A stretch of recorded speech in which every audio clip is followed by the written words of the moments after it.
Hey everyone, so before we get started on this spotlight video where we're going to talk about all the cool horror movies that are going to be presented at this year's International Horror and Sci-Fi Film Festival, which is a part of the Phoenix Film Festival, that is going to be starting August 13th, this Friday. So I wanted to let you know that the lovely people over at Allied, they are allowing us to give away 5 Flex Passes to the event, which a Flex Pass is good for 2 people to go and see 4 different movies. Now they're presenting a whole bunch. You don't have to just use them for the horror movies, but we are doing a giveaway of 5 of those Flex Passes. So again, a Flex Pass is good for 2 people to go and see 4 different movies showing throughout the 10 days of the festival. Again, it starts August 13th, and I believe it goes all the way through like the 23rd or something like that. So it's Friday all the way to the following Sunday. So that is what is available to anyone here in Arizona. If you are interested, make sure you comment down below that you are wanting one of those Flex Passes, and we will choose 5 people to award those Flex Passes to. Again, you have to be local or at least coming for the Phoenix Film Festival this year, starting August 13th. So again, comment down below with your, your name and that you want one of those Flex Passes. And of those comments, I will go ahead and select 5. They will have to be selected by this Wednesday. So I will select those and reach out to the people that commented. I'll respond to your comments, and then you can contact me via email with your specific information so I can pass that along to the Allied people, okay? So thank you guys very much, and enjoy the spotlight. Have you checked the children?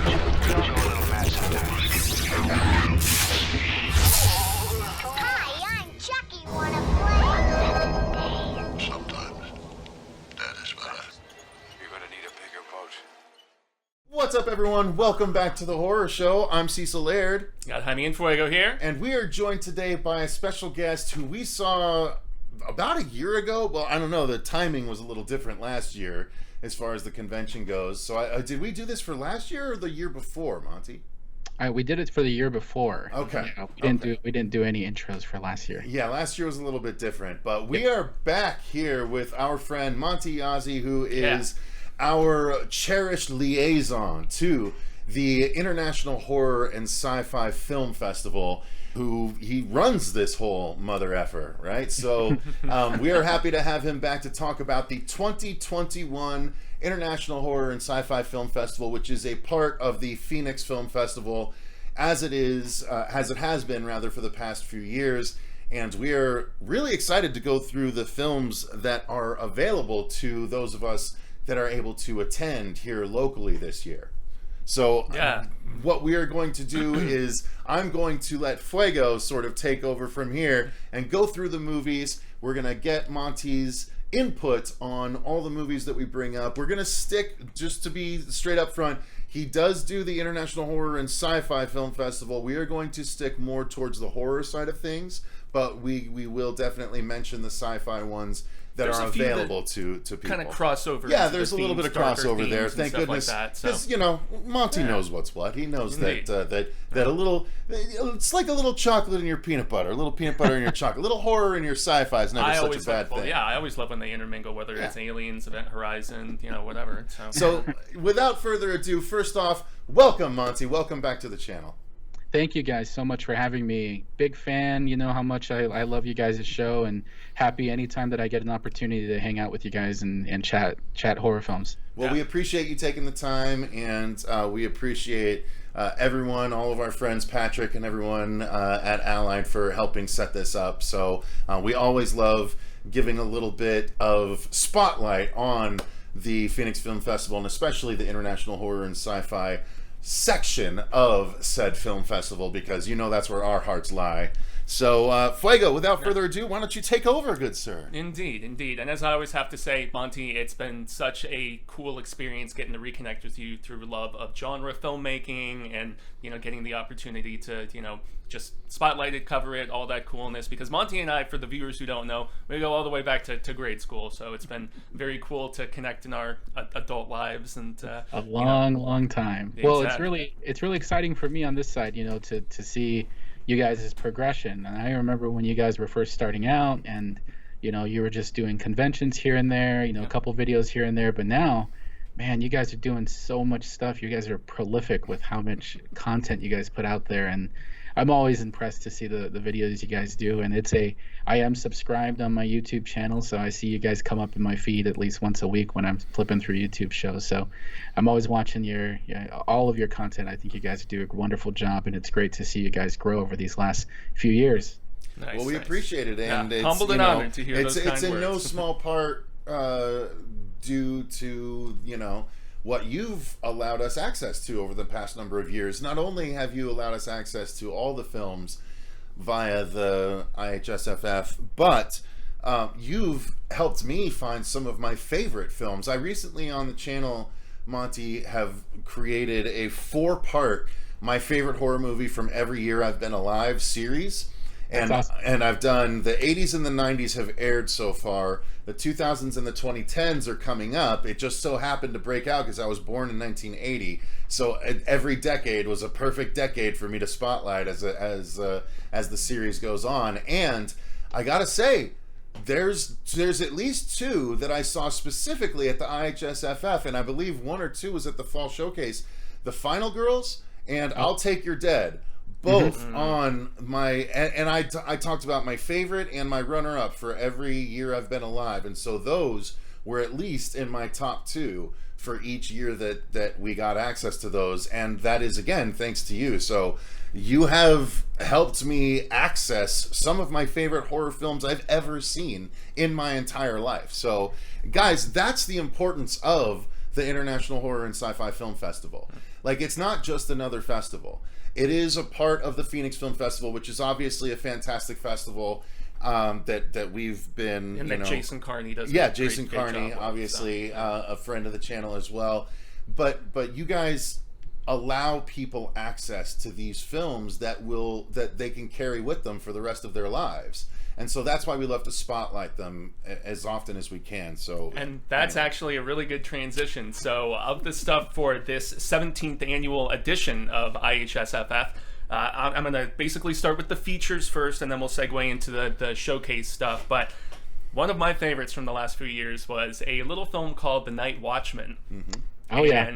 And we have this new film called A Comedy of Horrors, which is an anthology. Is that by them? It's a anthology installment of stuff where, I think each actor is also directing a segment. Oh. And so some of the guys from that film, and I think there's some additions as well. But I watched the trailer, and it is about as goofy as what I would expect as far as all of the different. There's a myriad of subject matters from. There's like this guy who does prop design and he's taking people's heads off, to there's goofy clown cops. I mean, there's a little bit of just about anything that if you're into, the melding of, humor and horror, which I absolutely adore. I'm really super excited and stoked to see this one. What was the process of getting these guys on board, Monty? It's awesome when we have people who are former festival alumni, when they come back and want to submit to the festival and, show us their new stuff. And this is one of those instances. Ken Arnold directed The Night Watchman a few years back and had always kept in contact with us, letting us know, how much of a great time he had and, how much he loved the festival. And, when he made his second anthology, he came in and, next thing you know, he wanted to submit again. So we were really excited to have, him back in the festival. And this is one of our competition films as well, too. So nice. He had to go through the lengthy process of, submitting a film and going through our judging panel and everything. So super proud that we were able to have him back, as another alumni again for the festival. Yeah, you would dig on this trailer, man. I mean, I don't know if you want to react to it at some point or whatever, but it is available on the IHSFF website, horrorsci-fi.com to be specific. So, yeah, it's one of my most anticipated, so Most Def had to make mention of that. And poof, just like that, We have Monty on a different background. He's a magician over there. But Fuego, what's up next? So the next one is a film, another one of the features, which is entitled Red River Road. And as I was doing a little bit of research about this within the description, this was filmed by a director who had not made a feature in about 15 years or so. And so he films this thing entirely. Was it with his family, or was it with a different family? Because I know, it's about isolation, and also shot during the quarantine, right? Shot during the quarantine, and has very pertinent kind of ideas of what we've all experienced in the last year and a half. So it's really cool because this one is a family film, so it's all done by the Schuler family. And it was all shot during COVID-19 lockdown, and it's done by the entire family. So it was shot, with the Schuler family being the entire cast and crew for the entire film. So, which is pretty great. I mean, you want to talk about, extending the filmmaking arm out to, using all of your available resources. This is it, because that's all you got is your family. So true. It's a really interesting film. It has to do with the pandemic virus that spreads through the internet, and it robs you of your ability to perceive reality. So, and then it often does that violently. So, it's a really well done film. Small. I love these movies that feel like passion pieces, and this definitely feels like a family coming together to really do something creative during COVID, and that's really impressive to me. So I have to ask Monty. I'm sure you're aware. So Host was kind of the first well-known quarantine pandemic movie that really caught fire and caught everyone's attention. Is this of that ilk, or is it a little bit higher production value than Host, or is it sort of similar in its presentation? This one's definitely not in the same webcam style footage. Okay, that's what I was curious. Yeah, definitely a full narrative. Takes place in a nice locale and everything. So they definitely took it a step beyond what Host was doing, even though Host was brilliant. I mean, the fact that Host was able to get done so quickly and it was so effective was really well done. I stayed away from Host for a while because I just wasn't ready to see film in that too deeply personal world. Yeah. So when I saw it, I was super impressed by it, and I think it was you guys' review that was like, okay, well, these guys are gonna watch it and they're gonna talk great about it. I gotta watch it now. So yeah, it was a surprisingly good time. So that it gives me hope for Red River Road, because quarantine features that are shot by people dedicated to the project can often yield really good results. So yeah.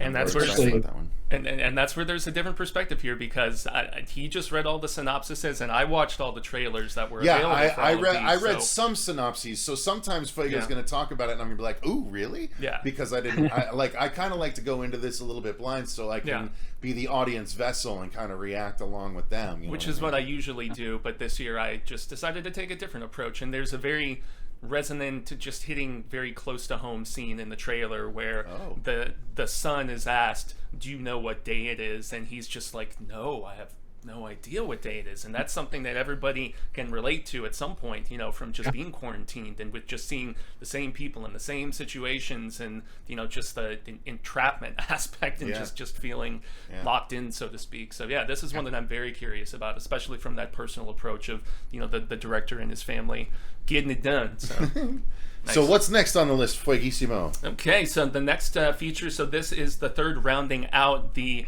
horror features. The next one I had on my list as well. And this one, our lists were made separate, and yet they're matching up. I love it. Well, and this one is entitled The Stairs, and so all of the features have 3 viewings, whereas most of everything else has 2, if I'm not mistaken, right? Correct. Yep. Yeah, so our showcase films usually are only twice that we play them during the festival, where our competition we try to give them at least 3 viewings. Cool. And that's for, voters, I would imagine, and people to, kind of have as much opportunity as possible. Well, this one, it's essentially, without getting too spoilery, there's some people out in the woods and they come across, there's kind of a manic guy at one point, but they just find a set of stairs in the middle of the woods. And that was intriguing. And it goes up maybe a flight or 2, but you have no idea where it could be taking you. And so I'm getting maybe an interdimensional kind of vibe, or maybe secret government project. I don't know. Wasn't That's that just part of pure Channel speculation. Zero? What's that? Wasn't that one of the Channel Zero seasons? Was the Stairs in the Woods that went to the doorway? Or was it a different? I'm trying to recall. There was something where there were stairs in the woods. It makes me think of that, but this sounds like a really intriguing idea, though. So. Yeah. Yeah, and the trailer does not give away too much, but it gives at least enough intrigue and interest as to what the mystery of this white staircase and why it's out there. And there's even a character that says at one point, he's like, what's just a bunch of stairs? Like, who cares? What bad could happen? You know, no foreshadowing whatsoever. Dude, I love high transpiring concepts there. like that. Yeah, I do, because it's like the mystery seems so benign, and yet it can be so much more than that. Like, I love stuff like that. Monty, tell us a little bit about The Stairs. So The Stairs is a really interesting film directed by Peter Drago Tiemann. Stairs has been making the festival routes for the past probably 6 or 7 months, but it's a really interesting film. It has a great cast. Kathleen Quinlan is in it, which you guys will probably know from a bunch of different movies. Return of the Living Dead. But yeah, it's a interesting movie that it really, I don't want to give too much away, because if I share any more than what you guys have just shared, you almost like give away a little bit too much. But yeah, You're exactly right. There's a story about a missing kid in 1997. That's right. Yeah. Who then a group of hikers go out into the same area where he went missing, and bad things happen, and they encounter a flight of stairs. And then the story kind of takes you in a completely unique route that I think is going to really intrigue audiences. So I'm really excited to see what people think about that one. See, your little boost there, your little boost to the description made me want to see it a little bit more. So I'm actually, that makes me want to see The Stairs more than I did originally. So well, that I have behind my list of films I wanted to spotlight is my list of the schedule of films I want to make sure and see. So I have to whittle that down and make sure I'm not overlapping. And that's the, you know what I mean? There's a fun aspect to the building of the beast, the whole juggling act of trying to figure out. I just love being able to go back to the theater to catch movies that all the rest of these people that are watching this aren't going to be able to see for like 6 months or more. Yeah, and sometimes, I mean, they don't get to VOD for quite a ways longer. Yep.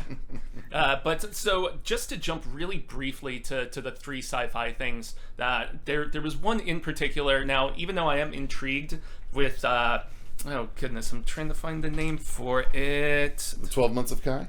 12 Months of Kai, that's right. And also Paradox Lost. I'm curious about both of those films, but they seem just one, I think the Japanese film, 12 Months of Kai, very much on the romantic side of things, and then Paradise Lost with the sketch comedy aspect, the fart something, sketch troupe. And so those two, I'm not sure how much our horror contingent would be into. However, watching the trailer for the Shasta Triangle and just the awesome looking female ensemble and another, just kind of hiking through the woods and finding a weird sort of situation. I was gonna say The Stairs, I have a blurb for each of the movies, Monty. The Stairs blurb, mystery in the woods. The Shasta Triangle blurb, mystery in the woods. Hey, scary shizzle goes down in the woods. I like it. No, I still have that's enough for me. Horrible memory of being in upstate New York when I was very little, 4 or 5 years old, and getting lost in the woods at dusk, and it was one of the most terrifying, traumatic things ever. So, I don't think that's something that necessarily goes away. But hey, that's fair. That's fair. I yield to your woe stories.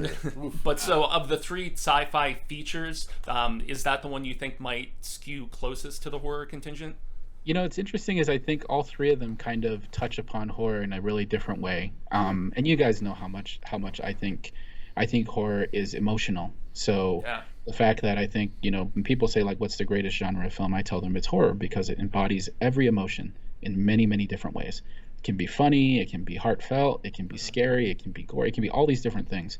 The Shasta Triangle is a film that is really centered on performance and the chemistry that you have with these women that are on this hike in the forest, and the situation that they get into. It works primarily because of exactly what you had mentioned, the fear, the anxiety of being lost and having something out there unexpectedly kind of interrupting in the fear that you're already having on that journey of being lost.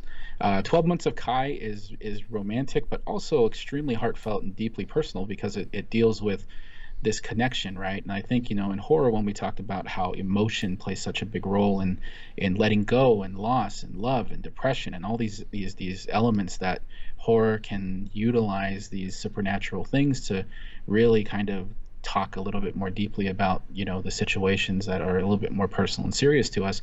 12 Months of Kai tackles that as well, but using a humanoid as a vessel to discuss these issues, and kind of this journey of like falling in love with something that really isn't human.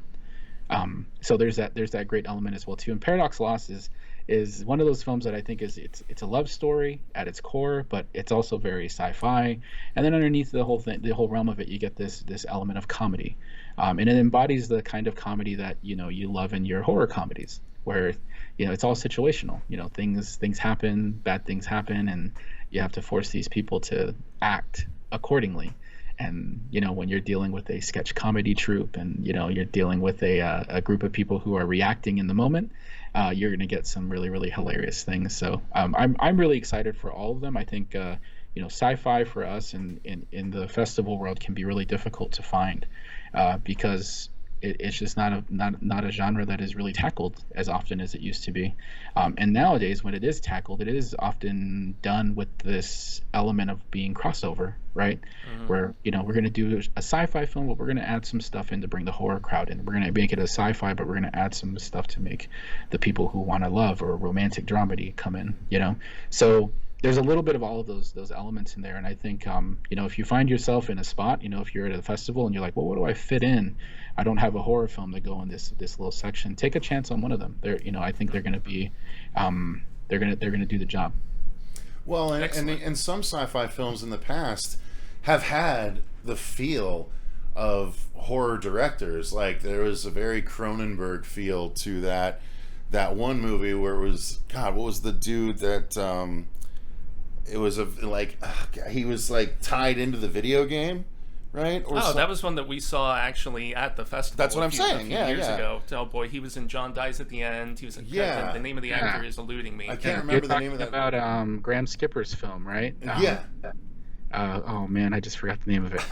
It also had a love story essence to it as well, which was cool, and the body horror, as you mentioned, from the Cronenberg. But yeah, like there's a lot of good, like that was a hardcore sci-fi film that definitely had Cronenberg-esque horror elements to it, and like I love that there's that crossover, and even if it's just elements, look, I consider Jurassic Park a horror movie. Because there's enough horror elements to it. It's a family horror movie, but it's a horror movie. Yep. There's some scary shit going on there. Yeah. I mean, the frickin' T-Rex is trying to get at the kids, like, you know what I mean? Well, if you're gonna call Jaws a horror film, you gotta call Jurassic Park a horror film. Yeah, I mean, the raptor coming through the wall when Ellie finds Sam Jackson's arm is a jump scare. Yeah. Like, that is a monster movie jump scare. So, like, I have no problem extending that horror moniker to movies that aren't necessarily focusing specifically on it. Yeah, and I'm suddenly thinking of Newman's demise with the spit in the eye and stuff. Yeah. So there's good stuff. All stuff horror elements. So cool. What's next, Flakes? Yes. So now we're gonna just briefly jump into kind of a little lightning round of the showcase aspect of it, and there's a just amazing mixture of stuff, which I think you always program here. There's a litany of interesting, from schlocky looking sleaze like Bad Girls, which when I watched the trailer for that, I'm like, this is just right up my dirty alley, which excited me. My dirty alley. Yeah, and then is that your Greasy Strangler for this year? Sure. Well, I mean, not quite to that degree, but I mean, then again, that was one of my favorites from a few years ago. That and when I got to interview Michael St. Michael, and Sky Eobard, right? Yeah, both of them, and they were super Greasy cool. Strangler screening is still a screening that people come up and talk to me about years later, like both lovingly and annoyed, disdainfully. Lovingly like, and what disdainfully. did you do to us, Monty? I still have somebody who still comes up to me to this day, and she goes, "I never forgive you for making me watch this. I'll never forgive you." But you guys are really keen in picking up on that. You guys know when I like to play my schlocky, sleazy exploitation films, right? Saturday night, 10:15. 10:20. Yeah. So it's always the late night features. I've noticed. Yeah. Christopher Bickle's film Bad Girls on a Saturday night when you don't have to get up so early the next day, and you can go to Siena Gaves and have tacos and some tequila before you go and watch a movie. Which is Come on, man. delicious. God, that restaurant. I love that place. Every That year place we is spend great. at least 3 or 4 happy hours Oh yeah. at Siena Gaves. Oh Yep. my God. Yeah. But then there's also like this very interesting throwback, almost giving me popcorn vibes a little bit. It's El Morir la Mantiña. I missed that one It's entirely. called The Last Matinee, essentially, Oh, no, okay. and I it's didn't a miss that film one, from Uruguay. And, Uruguay! yeah, just it's got that very throwback sort of I don't know, gritty, just film grain sort of Grindhouse. look. And grindhousey, sure, and it's Okay. also got that 80s synthy sort of score Ooh, that, yeah. at least in the trailer, that has become so popularly just. I don't So know, it taps into the 80s revisited. Demons vibe, right? Like the Demons took place at a theater, right? It's like all kind at a theater. It's yeah? like kind of a slasher in a theater sort of Yeah. thing, right? Hell right, yeah. Monty? No, that's It definitely has some giallo vibes, but a 90s giallo vibe-ish kind of film. And it takes place in a cinema.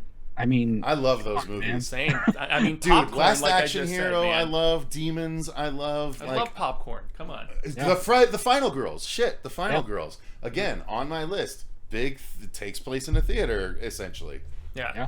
So that's another one that I'm pumped about, and then just everything else in between. The Strings is another one I think looks really cool from a musical standpoint, and just the trailer alone. This girl is out in seclusion, and just she's wrote trying Haunted to work Cottage. and she's trying to work on new material. And the trailer, and it's very brief, has her kind of Oh connecting wait, so with she's a string and she's working on new material. well, she's surrounded I would watch a movie by, about that alone. she's like surrounded by synthesizers and stuff, and so Oh. from a musician myself and somebody who really appreciates that aspect of the creative process and something mischievous, there's danger afoot, so to speak, without getting too much into it. So I'm gonna just adjust my headphones really quick. No, go ahead. It's slipping on me. No, that sounds interesting. So what about the Strings, Monty? The Strings is our closing night film. Oh, nice. We programmed that in that spot because it just has that really nice element of kind of letting people know what international horror and sci-fi film is, separated from what Phoenix Film Festival is. So the Phoenix Film Festival closing night film is a straight up musical. Yeah.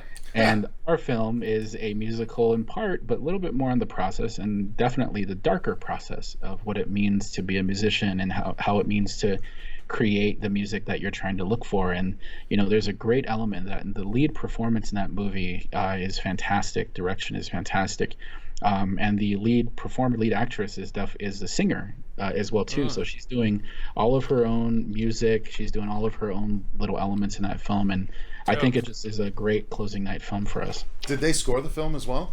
Correct, yeah. All done. Oh, see, I love that. Yeah. See, you just sold another ticket for that film for sure. Like, I was on the fence on it, but that sounds super interesting. I love films. I actually have a horror movie idea that surrounds a string quartet and magic destructive abilities imbued within instruments. And Cecil, are you gonna make your Pick a Destiny horror film?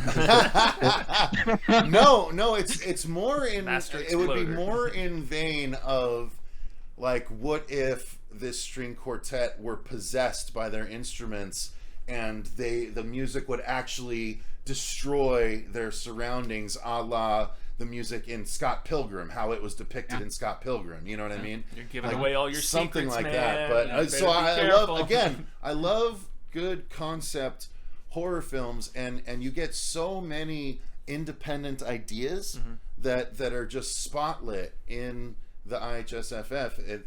That's what makes me. It's the musician aspect that makes me more excited about this film than the haunted cottage aspect. The haunted cottage aspect is just, it helps a horror fan like me augment the I don't even rest know of if it it's in a that different way. particularly. I don't know. Look, there was a part of it that said they get to a cottage and stuff starts to happen that they don't know what's going on. So I wrote Haunted Cottage. Okay, well then as opposed to me mentioning everything here, what are some others from your list? No, I wasn't trying to step on your toes. Oh, no, there. you're good, man. No, you hit I'm just- you hit two of the last three I had on here. Yeah, no, I had. Well, let's real briefly talk about one that's getting a big theatrical release not terribly long after the festival. Well, I was saving that for last because it's not Okay. technically a part of IHSF. Oh, it's not? Okay. Yeah, because I know you guys had like mentioned it on social media, but it's actually part of PFF, and by that we're talking about Rebecca Hall and the Nighthouse. Yeah. So the Nighthouse is one of our crossover films with PFF and Horror Sci-Fi. It's a spotlight film, so it's going to be the one that's going to be in that first Saturday night of the festival. It only gets one screening, so definitely make sure you put that one on your schedule. David Bruckner, I mean, he's the director. Guy did The Ritual.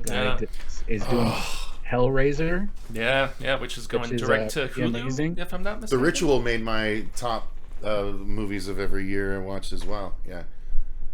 The Rebecca Hall is fantastic in the movie. It's a real, like, the reason why we put it in the spotlight with PFF is because it is the definition of a crossover film. It's very moody, it's very character driven, but then there's also like this supernatural element. There's a few really good jump scares in there, but it's really emotional as well too, which is a nice little topic, especially when it's really just Rebecca Hall in a house mourning her husband who dies. And it's this really like interesting thing about kind of finding out the secrets of him and what is going on in his life, and before you know it, it turns into a full-on horror film. Yeah, and I did get vibes when we did a trailer reaction a while back for it. Not necessarily in full-on narrative, but one of our favorites from a few years ago, A Dark Song, at least as far as the somber, ruminating kind of vibe. That was one of our favorites. A Dark Song was fantastic. Still one of the most impactful endings of a movie that I can remember. And unexpected too. Yeah. I don't know why, but that movie, the Nighthouse, gave me, and it's not exactly in the story or the narrative, but it gave me What Lies Beneath vibes. Oh, I love that movie. So it was a really nice, like, controlled in the house kind of film. So I'm really excited for people to check that one out. Nice. I'm excited to see that one for sure. Coolness. Let's touch on this one for you. Blood Conscious, yeah. So this is one that I did watch the trailer for, and I love the fact that we had this ensemble of people of color, which was excellent. But it's another one in the woods. I have to just break that to you. No, I know. No, I don't have a problem with that. This one I said psycho gunman in a cabin. That's what I put down for that one. Yeah, so there's like a family that's murdered, and these vacationers come out, and then they encounter somebody. He's kind of a backwoods sort of crazoid, and he's claiming that there was a monster responsible for this. And so there is a slight comedic tone to at least the very end of the trailer, where they just give you some breathing room, and they're just like, no, we're just here on vacation, and so lightens the mood a little bit. But I didn't, at least from the trailer, get the sense that it's going to be like a full-on horror comedy of sorts. Do you want to give a little clarification about tone, Monty? So Blood Conscious definitely has that tone of it being serious, but also lighthearted in moments. And you're exactly right when you say they're trying to give you room to breathe, because the cast is fantastic, and it's this somewhat demonic possession kind of proposed film, but it does a great job of kind of keeping its own secrets as well too during the course of the film. But you are right, it does have some moments of levity that are really just moments to let you breathe. But for the most part, it really tries to be a straightforward ensemble driven film about what do you do when you encounter this scenario, and how do you move forward, like what happens when you arrive at a house, everybody's dead, and and unfortunately you're the only at least for me, I kept feeling, I'm like, what would I do if I was like with a group of friends and we were all people of color who encountered an entire house full of dead people? Like, that's like terrifying already. I'm like, I don't know what I'd do. I'd probably just sit there and wait for the police to come and hope not to touch anything that incriminates me. Yeah, and then this crazy backwoods white guy with a shotgun shows up, and he's just like menacing in that regard. There's some definite Evil Dead vibes a little bit with like cellars and whatnot. So I'm just very curious to see where this film goes, because I thought it looked great from the trailer. It's definitely on the list for us to check out. Sounds good. All right. Well, you're exactly right. I think just one more thing about that movie: when you introduce people of color, especially a group of people of color who are in this scenario that feels familiar to other films that you've watched, the fact that you just have a new perspective as to how people handle that situation, I think is a beautiful thing that horror films are starting to do more consistently now, because it does bring a new perspective into how you look at a situation. You know, when you introduce, especially, you know, people of color in the world that we live in, and you know, we just went through 2020 where terrible things were being brought up, and terrible traumas were being discussed and shown on TV, you know, like, you know, the real horror in the world. And so the fact that we're able to kind of transition those into horror films and, you know, really, you know, expose the fact that, you know, we need to start seeing different perspectives, and even if it's just in a horror film, you know, like, and that isn't to slight the fact that we're watching a horror film, but it really is like, there is something really beautiful about looking at a very contemporary, well-known setup, but through the eyes of a group of people who might be a people of different ethnicity. So and I have to echo that sentiment because of the fact that I do truly believe that it gives such a unique and different perspective to those tropes, so to speak, when we flip the script of color or gender. It's why I loved Blood Quantum that you programmed so much, because just from that perspective of, you know, that was a good one. It was bloody as all hell, man. That movie was rad. That was the one from the tribe, right?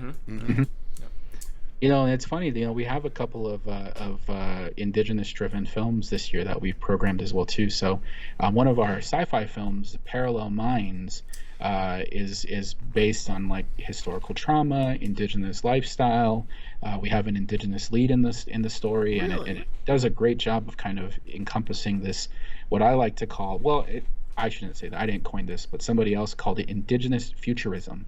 Which I thought was a really cool term. I've never heard that before, where I was like, wow, like, yeah, what would a sci-fi film look like if it was done from the indigenous perspective, right? Yeah. Because it's such a trauma from the past that you have to explore if you're going to explore these time-traveled, multi-dimensional things, you know, these realms and stuff, and it does really add a new perspective to how we see horror films or sci-fi films. Well, it's interesting, too, because I didn't get the impression from the description that it was an indigenous movie. I just wrote down Strange Days like setup plus a malevolent digital shapeshifter, and it's like that doesn't necessarily scream, you know, a Native American necessarily, but you know, I love the fact that it is. Yeah, that one kind of gave me vibes of The Final Cut with Robin Williams. You know, as far as just you know being able to record everything seen, but they're doing it from a perspective of memory as opposed to the things that were actually seen, that I thought was kind of an interesting, unique take on it. So, yeah, and it's really great that, you know, at the festival this year we have 2 films that have won a significant amount of awards for indigenous filmmakers. Nice. One's in our native program, but then Parallel Minds is the other one that has been just being talked about at every indigenous film festival, you know, in North America. So that's awesome. I'm really excited that we were able to program that one too. Hell yeah. Nice. Well, do you have any others on there, Fuego? Do you know there was a few, like Take Back the Night and, you know, We Need to Do Something and The Feast. Those were the only 3 that I couldn't find trailers for. I was intrigued by most notably definitely the setup Take Back the Night for me. Take Back the Night, right? About this artist who has this girl versus encounter monster of attack, and then could it have been monster perhaps? Yeah. I mean, I'm not sure, but it was an intriguing, lengthy description, and the fact that it showcases, you know, the similar to The Strings maybe in the fact that it's a creative person, and you know, this one taking like the support of community and other stuff and trying to help her solve this potential mystery. Yeah, you know, it's directed by Gia Elliott, and it stars Emma Fitzpatrick in the lead role, but it's really interesting because it is kind of playing on that key element of like, do we start by believing people when they say that a terrible thing has happened to them, right? And we live in a society now where people are so, you know, eager to say, well, did that really happen, or did it happen the way that you said it happened? So it's definitely taking this perspective of a monster attack and making social commentary, especially for the fear that women have to go through on a daily basis that men never, ever, ever have to experience. But women seem to experience it every single day, sometimes numerous times through the day, just this danger of monsters in the world. You know, and that's ultimately the real definition is to call them monsters in the world that are preying on these women. Yeah, and the fact that the movie kind of takes this idea and really creates this narrative where we're talking about, are you going to believe her? Are people going to believe her? Are people going to be in her corner? Understanding, her background, her personal background, and all these different things, because there is this element that she is a drug abuser.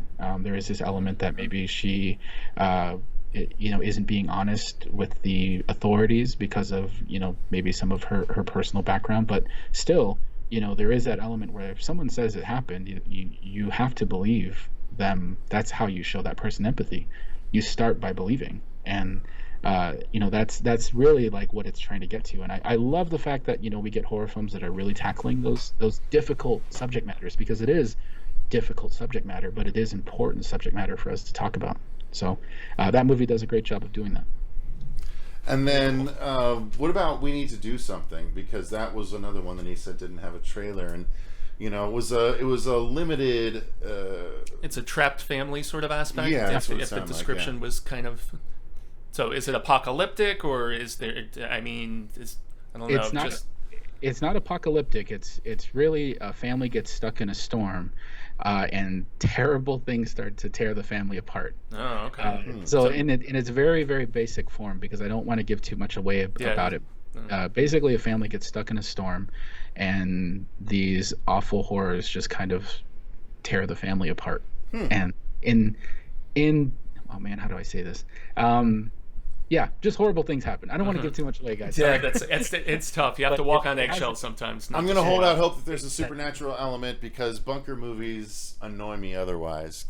I know how much you loved It Comes at Night. You loved it. It's the same drama in bunker movies unless there's a supernatural element. So I remember we talked about this, Cecil, when we talked about I Trapped the Devil a few years back. I loved that movie. I love that movie too. That movie was so good. I still need to get that actually purchased. That and MSTK. I can't. They haven't put that out on Blu-ray yet. I still am in Facebook contact with that director, because I'm like, have you put out a Blu-ray yet? He's like, no, but it's available here and here. I'm like, I don't give a shit. Yeah. I want physical media because it can disappear from those services. Yeah. Yep. And like that, yeah. So why we have shelves and shelves. Yeah, that's the only problem that I've found. With the IHSFF is that they'll show you movies that you can't necessarily add to your collection. And I try really hard to keep up with all the directors when they play in our festival. And it, even me having a personal connection with all of them, I beg them, please, I just need a Blu-ray or a DVD. I'll even take a DVD. I say it with like a disgusted look on my face, but I'm like, please, a Blu-ray at least. Physical media. But yeah, there's some from that. I remember there's a few that played way back in the late 2000s. 2007, 2008, 2009. That I just consistently beg these directors. I'm like, man, you gotta. There's this movie we played called Found, and Found shocked audiences. Like this was before I was even with the festival. I was just coming in as a spectator, and I'll never forget this movie. It shook me to the point where I said I have to have this movie. Like I gotta watch this movie. But man, yeah, I've been in touch with that director trying to get him to make this Blu-ray, and they just finally came out with one. It took like 7 years. Oh really? Damn, now I gotta look that up. Okay. For them to finally find it. But yeah, it's definitely a film that from the festival that, for me at least, probably had the same effect that person who watched Greasy Strangler had, where I just like could not shake it for days. I mean, that's all I talked about was this movie, and there's so many like that from the festival too. That's what, ultimately, when I go into programming, I always think to myself, like, how can I have the most diverse set of films, but also have films that will be memorable, that people are gonna, walk away from and remember at least some element of, what they saw, because, sometimes these films, like you said, this was the only audience that they're gonna get. So we're really happy again, to kind of be live this year, and we're going to do it as safely as we can under CDC guidelines, and with the help of Harkins, who is our sponsor theater, following their direction, because they've been doing this for a while and keeping people safe. But we're really excited to have audience members, because and we've seen that from many of the films that we program, the directors will come out and say, this is the only screening that my film is going to have with people. Damn. Because they're getting to the end of their festival run. Some festivals will only allow you to submit for a year after it's completed. So if these movies were finished in August of 2020, this is the last bit of movies they can put out there. So we're really excited that we're able to offer that opportunity, and we don't take the safety element without understanding that we want to make sure that we are as safe as possible, so that we can create a place for people to watch these movies live. And you'll never get rid of that. And I think the biggest thing I miss from 2020 is the fact that I just miss seeing people at movies. I just miss being in my church of cinema. Amen. Yeah. Amen. Yeah, and that's a good point that I didn't even think of, Monty, is the fact that so many festivals switch to a streaming virtual sort of format, and so that many of these directors, actors and whatever, they didn't get to see an actual audience reaction, and they probably won't get to. Yeah, and Cecil, I know you're a director and stuff. Yeah, how important is it to have audience feedback? And also, how much do you remember that? Dude, Monty, I'll be honest with you, and it's funny because it ties into PFF. The first film I ever made was a short film called The Park that starred me, and it was a silent film that I set to Evanescence and I can't even remember the other song. And the first festival and only festival I ever submitted it to was the Phoenix Film Festival, and it got in and it played on the big screen as part of the shorts program. And after the movie, because I was the actor in it, so I guess she recognized me, she came up to me, an old lady was like, touched my arm, she's like, I just wanted to let you know I really enjoyed your film. And that was enough to that was the fucking juice that started me down this path, man. Like one old lady that doesn't know me from Adam, just recognized me from the film, thought I was just the actor, didn't realize I made the whole thing too, I'm sure, said that to me at the Phoenix Film Festival. And from then on, I was like, dude, I'm hook, line, and sinker with this shit. And not only that, I was literally just going to ask you, what's the timing cutoff? Because look, next year I'm gonna have Dylan's New Nightmare under my belt to submit. Yep, definitely. And that's the timing that we end up having is typically we want movies to be done within a year of their submission. We'll sometimes take a little bit more than a year, but that's what it says on our Film Freeway, is that we want movies that are completed and then they have a year after that to submit.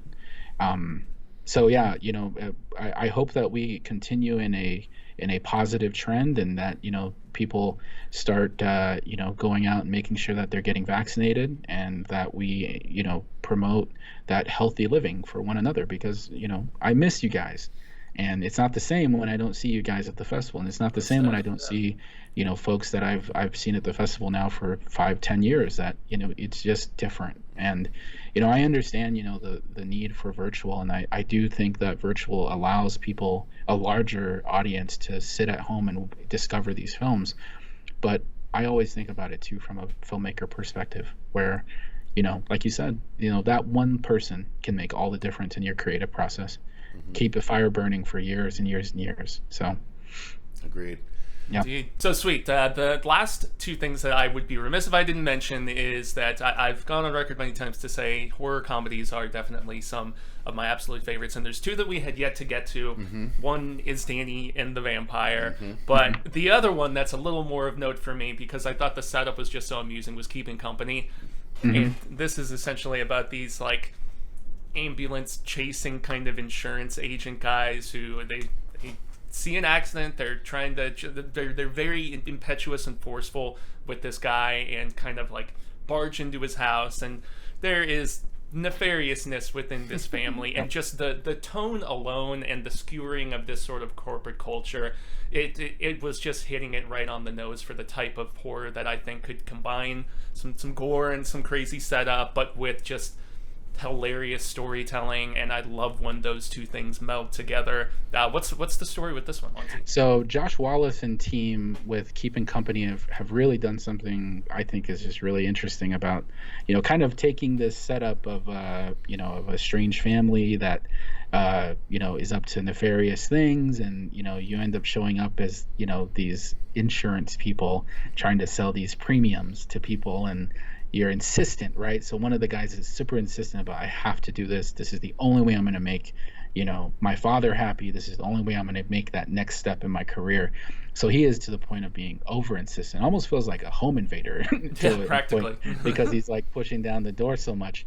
But you're exactly right. The comedy, the back and forth banter between the two agents are really great, and then the family is just a really cool setup. You got this really quiet Norman Bates kind of guy, and just terrible things ensue after that. But there is always this underscore of like, even though bad things are happening, you got the lead character who's like, I still got to sell this premium. I still got to make this thing happen. I got to make this deal happen. I got to get out of here so I can make this deal happen.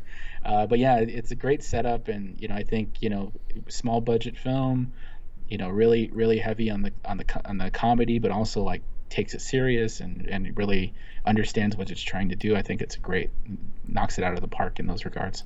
Yeah, there's a line at one point where he's like screaming out to the family, "We have other policy options," or something to that degree, which is so funny. It just perfectly encapsulates the tone of what I like so much about this setup. So, and since you mentioned it, what's the deal with Danny and the Vampire? So Max Werkmeister is the director of that film, and Max does with Danny and the Vampire. He basically turns it into a road trip. Basically between Danny and a vampire. Very Western influenced, dark comedy, very, very dark comedy at times. So there's a lot of jokes inside this that are really pushing the element of the darkness that it's trying to get jet black comedy kind of thing. But it's really, underneath it all, you really have this great performance between these two characters. And, your lead actress, Alexandra Landau, is fantastic. She does a great job in the lead. But yeah, it's just a really well done road trip-ish kind of throwback to, those fun vampire films that we had, in the past. I almost feel like there's like an 80s vibe, 80s aesthetic that's going on as well too. But yeah, they definitely know what they're trying to go through, and their comedy is really dark, which I just love. So it gives me vibes. What you're saying gives me vibes of a recent, what could be considered a zombie road trip movie that had very dark humor. Did you ever get around to Uncle Peckerhead? I did. I did see that one. Yeah. Exactly right. Okay. Dark humor, road trip vibes, all of that. Yeah. Okay, cool. They're in the same vein. They'd probably make a great double feature. Yeah, right on. Because we ended up loving Uncle Peckerhead. We were surprised by how enjoyable it was. Yeah, it was like a horror Max Pilgrim. It was a little bit. Yeah, that's true. And then I think we touched on it early on, but did we ever actually get into broadcast signal intrusion? That was before we started recording. Okay, so let's touch on that one, because I think that's the last big one that needs to get mentioned. Broadcast signal intrusion stars Harry Shum Jr. You'll know him from Glee. It's directed by Jacob Gentry. Oh, Glee is where I know him from. Okay. Yeah, because I actually watched watched that show. Right? I knew it was either that or like the High School Musical crowd. So Glee Something makes more sense related. though. Yeah. I think it's Glee. I might be wrong. No, you're probably right. I want to fact check me. I think I remember seeing him on Glee with a Letterman sweater. Yeah. So yeah. But it's basically about a guy who's kind of hit a bad moment in his life, with some relationships and some, unfortunate death that has found him in his life. And he ends up working for like a TV news, looking at old archives in this TV news place. And he discovers like this disturbing video interference. And this disturbing video interference has like, some hidden, messaging, creating obsession over this, like, this video intrusion that's happening, in these old archives. But it's a really great thriller that kind of also has these elements of like paranoia and, these elements of like, you almost get, it's not body horror like Videodrome, but definitely in that same vein of like, what are people broadcasting, through the, what are we watching beyond what we're watching kind of thing. But yeah, it's a really well done film. It kind of crosses into the sci-fi as well as in the horror, but it's definitely one of those great fluctuating films that I think does a great job of introducing us to our second weekend, because sorry, that's our first weekend. That's Friday the 13th. So that's 10:15 on Friday the 13th, first full day of the festival, and we play it again the following Saturday night, the 21st. So 2 great time slots for that movie to sit in and really allow people to, delve deeply into that nice combination of horror and sci-fi. You didn't have a hardcore slasher to slide into that Friday the 13th slot. I looked. I looked. Yep. All right. Well, Monty, is there anything else that we didn't make mention of that you would like people to be made aware of that is going to be taking place at or digitally for IHSFF? I always like to make sure to tell people about our horror and sci-fi showcase shorts. Yes. That the short films are sometimes some of the funnest time that you're going to have in the theater, because you get basically a rolling 8 to 10 short films that are going to give you a nice combination of everything you might want in sci-fi and in horror. So we usually play those films quite a few times. So if you get an opportunity, check out our Horror Shorts A or our Horror Shorts B. We also have an A and B program for sci-fi. Make sure you visit phoenixfilmfestival.com. That's where our schedule's at. That's where you'll find ticketing. That's where you'll find all information about our COVID protocols as well too.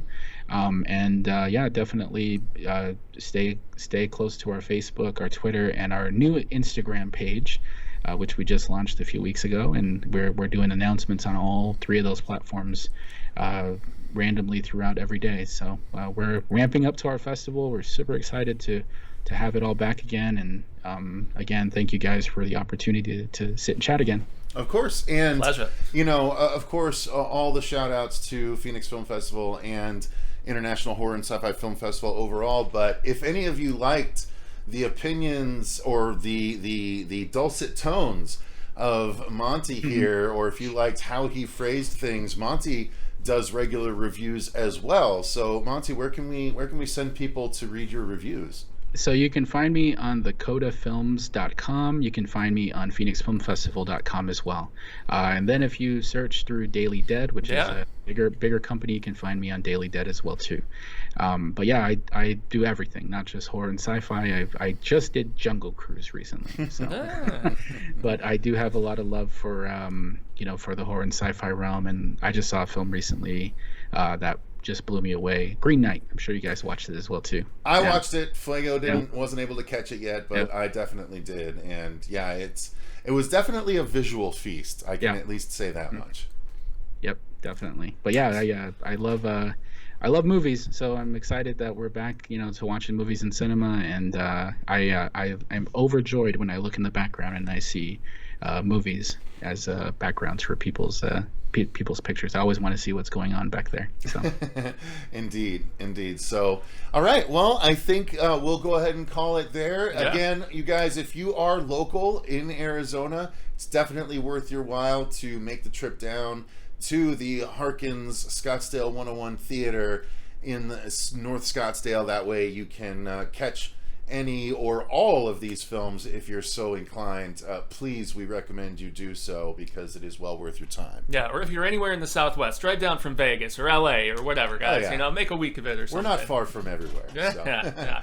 So thank you again to Monty for joining us on this little journey. Thank you again to everyone over at Allied for connecting us. Hopefully we can still get those tickets squared away so we can cover this year like we have the rest of the years. We're very excited to do so. We'll do definitely a IHSFF roundup at the end of the festival and talk about everything that we saw. So give a little bit more spotlight to all the events. So thank you very much for joining us, Monty. Thank all of you guys for watching. Thank you to our patrons for supporting the channel directly the way that you guys do. We greatly appreciate you. And until next time, I've been Cecil Laird. And gracias a Jaime en Fuego. And we were joined by Monte Yazzie. That's right. And remember, guys, stay scared.